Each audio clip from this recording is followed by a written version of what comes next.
Hello everyone, welcome back to the new video. And in this video, we will continue with the Salesforce integration series and we will talk about how do we implement the Salesforce OAuth 2.0 JWT Bearer token flow using name credentials and external credentials. So in one of my previous video, I had explained how do we implement the JWT flow using the Apex or using just like a external script, a Python script. So this video was very well received. So I just thought of implementing the same using name credentials and external credentials, since back then it was not supported. So I'll go back to my slider and I'll continue from here. So firstly, like, what is the use case of JWT Bearer Flow?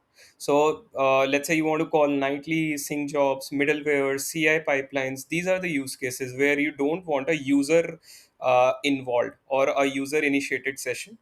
You want a server to server integration. So if you try to implement a user based or a user agent flow in these, you will have a kind of like a username password involved, which is not the correct approach. It is deprecated.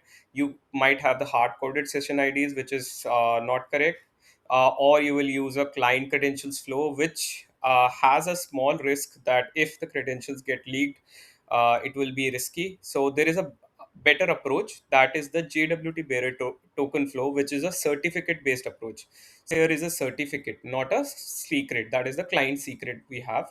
So how does this flow works? So let's say that you want to integrate two Salesforce orgs, org A and org B. So what will happen is org A will sign the JWT with the private key of the certificate. So you need to create a certificate, and each certificate will have a private key to encrypt it with.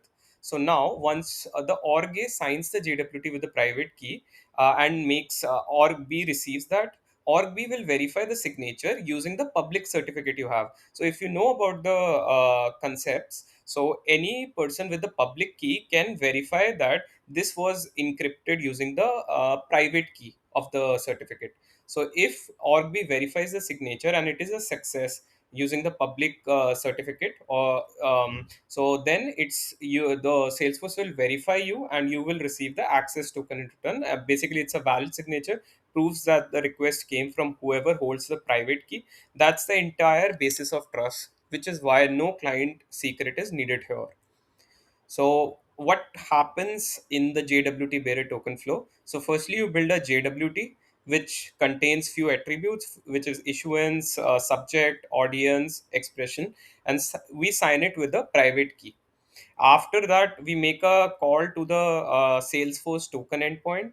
The other org will verify with the public certificate and check some pre-authorization. If it is successful, then the access token is returned, and otherwise it's not returned. So let's say that since we will be using the certificates of the out of the box Salesforce, so we don't explicitly need a private key. So once you create a certificate, Salesforce automatically creates a private key for it, and using this Apex out of the box crypto helper methods, once we sign it, Salesforce automatically has the private key for that certificate, and it is able to sign that certificate using the private key.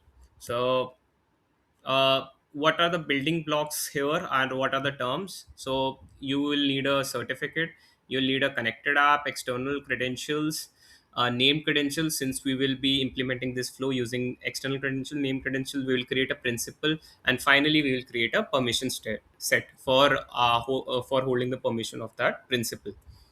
So what lives where? So org A will basically contain a self sign certificate and a private key. Salesforce auto creates that, as I explained.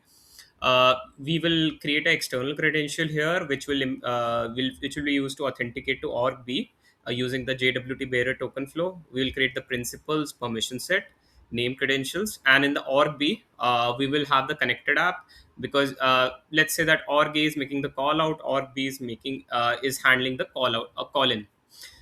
Then we will have to upload the public certificate from org A.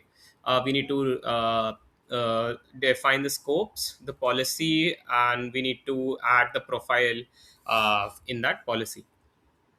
So since we are implementing this approach using external and name credentials, what's the before and after. Had it been before, you would have to write these all extra lines with external and name credentials. Just use the name credential and you will be able to make the call out. Salesforce will handle the authentication step at their end.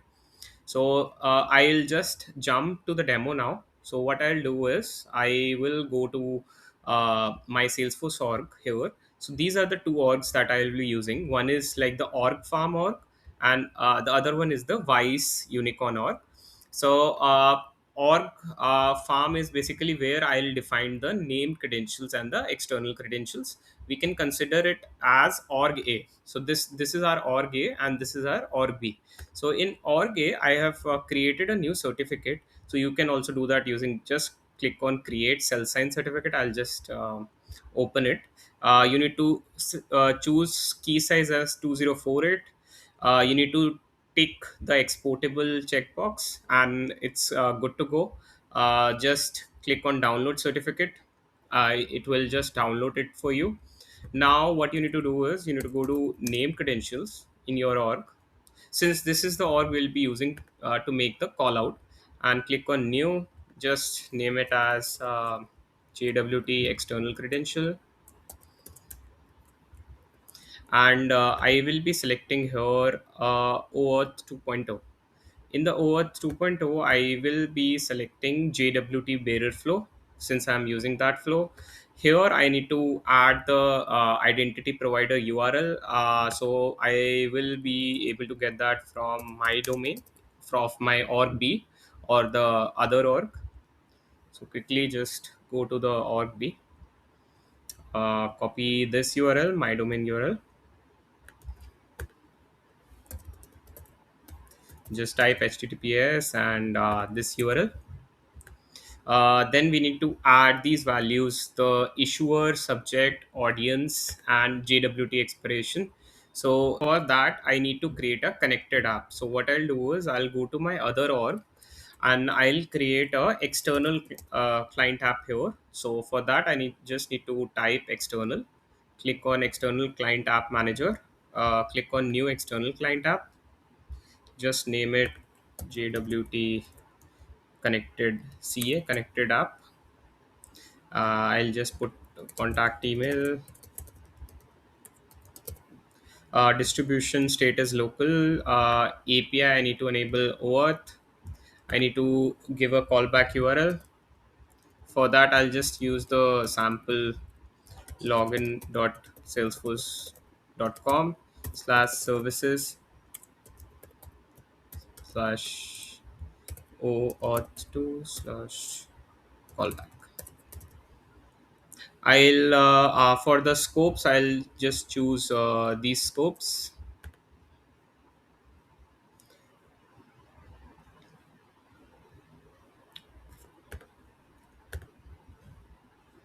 Then I need to enable the JWT Bearer token flow. I need to upload that certificate that I had previously.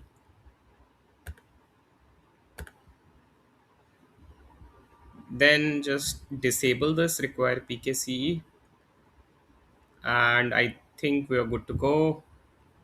Let me just save it, create it. Now in the edit policies, click on edit. Instead of all users can self-authorize, do admin approved users are self-authorized, and select system admin here, or basically the user that will be making that we will be defining to access this app. So I want a system administrator to access this app, so I'll select this profile and then I'll just click on save. uh, then just go to settings and click on consumer key and secret. The consumer key here. So what I'll do is I'll just copy it and paste it in the issuer section which I was discussing. So we need to have the consumer key in the issuer.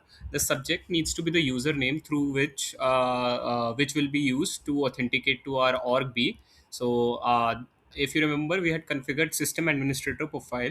So what I did is I just copied the username and pasted in the subject. The audience is login.salesforce.com. So this is the domain that we'll be hitting.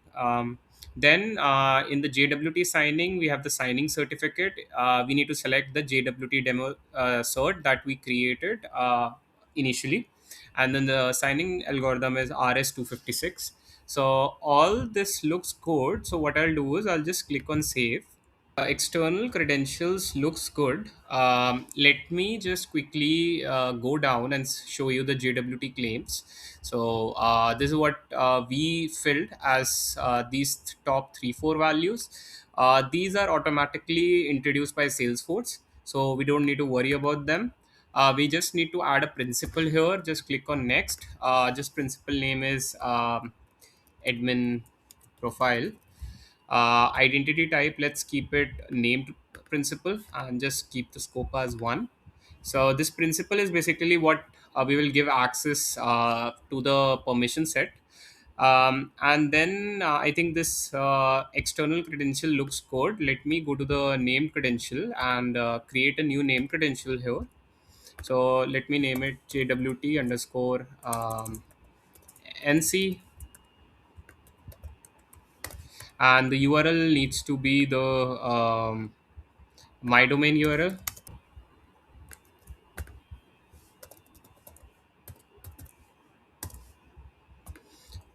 Then select the external credentials, JWT-EC. I need to select apply formulas in HTTP header and body, and generate authorization header. This looks good.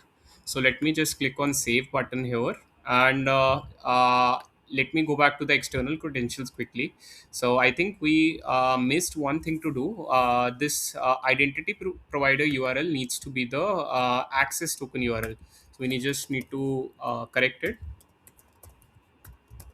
So this is the Salesforce access token URL through which we hit and we get the access token. So I think this looks good now. I'll just quickly save it. Um, and I think we are good on the setup side. Let me just quickly create a permission set so that this user is able to access this name credentials. So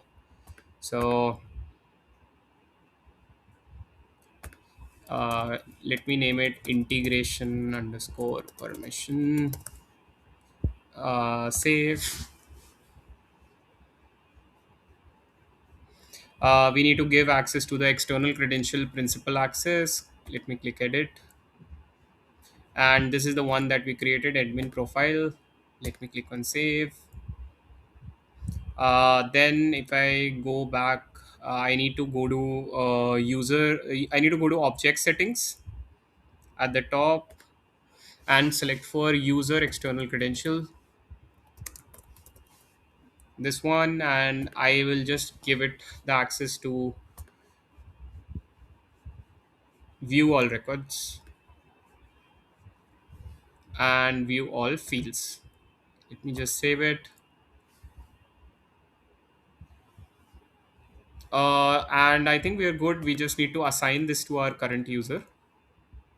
Awesome. So assignment is done. Now we have created the name credentials, external credentials. We have assigned.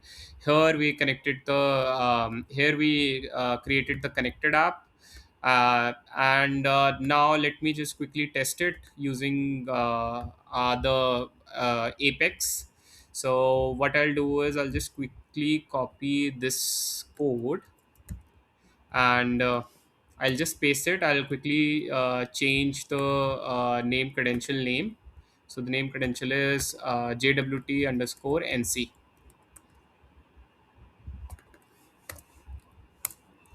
So this looks good. Let me just check if we are able to make a call out to that other org and we are able to get the accounts from that.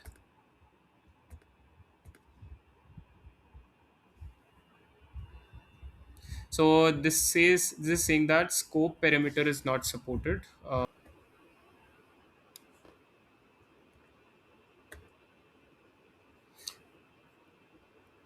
Awesome. So I am able to get the data now. So what I did is I just went back to the principles and I just clicked on edit, and I removed the scope here, and then I just went back and ran our script again, and I was able to get the data.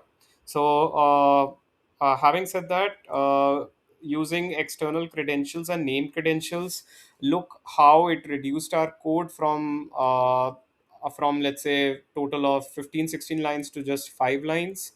And we don't require the authentication code now. We can That will be handled by the Salesforce.